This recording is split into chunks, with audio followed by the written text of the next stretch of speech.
We are Onyx Imaging. We are the highest rated and most reviewed printer service center in Oklahoma.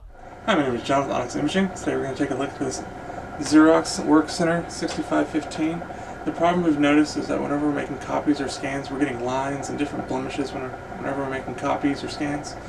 And that's going to indicate there's something dirty on the scanner glass. So we're going to show you how to clean that scanner glass and get that all taken care of today. So it's a pretty simple process. The first thing we're going to do is open up the scanner here. And you'll notice there's actually two separate pieces of glass. You have your large flatbed scanner for anytime you go and do face down scanning on the glass. But then there's a small strip of glass on the left side of the printer.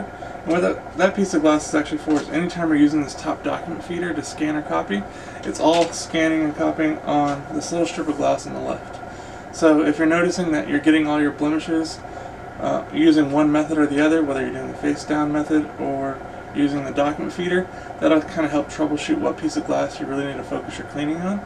So that's just kind of a troubleshooting tip for you. After that, to clean the glass, you're going to use a lint-free cloth, your favorite glass cleaner.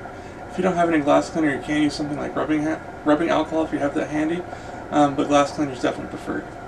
The biggest tip I can give you is please always apply your glass cleaner directly to a cloth. You never want to apply your glass cleaner directly to the glass. If you do, you run high risk of the glass cleaner actually seeping underneath the glass, and then you're going to cause a lot more problems than you started with. So please always apply the cleaner directly to your cloth. Once you do that, we're just going to wipe off the glass. We're going to start with the flatbed scanner. It's highly prone to fingerprints, dust, dirt, things like that. So we're just going to make sure we get all of that off. Just give it a quick wipe. And then we're going to come over to that small piece of glass on the left side, and we want to clean that really well as well. Again, they're highly prone to, especially since the paper is moving across it, they're wide out. If you use gel pens, sometimes they get ink buildup, things like that. So make sure you get all that off. Sometimes you have to go over it a couple times just to get everything off of there.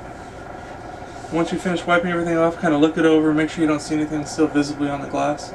Once you're happy with the way everything looks, I would recommend doing a test copy or a test scan using both types of scanning. So using the top document feeder as well as the face down method on the glass, just to make sure that you're happy with the results and you're happy with the way everything looks. If you're still getting slight blemishes, there's still probably going to be just a little bit of something on the glass that's hard to see. Just go ahead and repeat that cleaning process one more time and that should take care of it. Other than that, you should be good to go and back up and print. Thank you. Thank you for watching. If you're interested in how you can receive free labor on all of your service calls, as well as how to qualify for free printer upgrades, contact us today. We are here for all of your printer and office supply needs.